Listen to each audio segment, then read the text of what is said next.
And tonight, we're learning more about the layoffs at a local school. We reported on these layoffs at Austin Achieve Public Schools yesterday on KVUE News at 6. KVUE's Isabella Basco spoke with a teacher who has been laid off. Isabella joins us now live in the studio. And Isabella, who did you speak with today? Well, Brian and Quita, I spoke with Isaiah Johnson, who taught human geography and world history at Austin Achieve High School and also coached football before finding out he got laid off on Friday, sharing concerns of what will now happen with his students. Isaiah Johnson became an educator because he's a big believer in cultivating relationships to unlock people's full potential.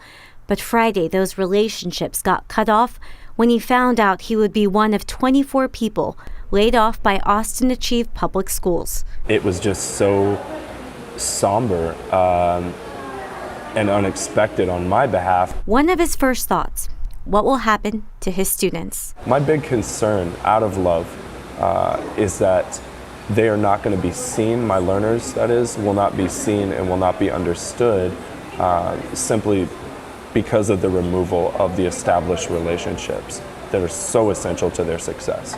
We talked to one parent who has a son in pre-K at Austin Achieve Elementary School.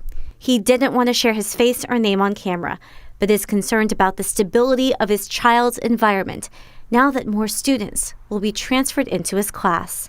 These kids get attached to their teachers.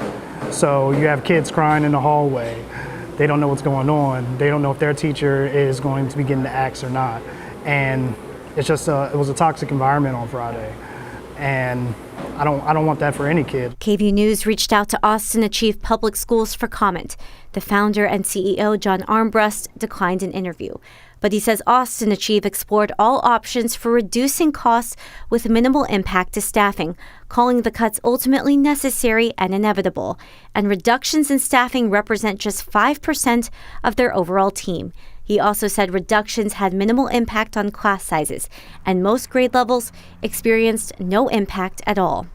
But Johnson wants leadership to know this. There is so much love that I feel for my learners, for my players, for my teammates on our staff. It's a point that I'm consistently brought back to, that the truth is always bright, but it's sharp sometimes. And so I'll go where the value is. Still holding care for the relationships he worked hard to build.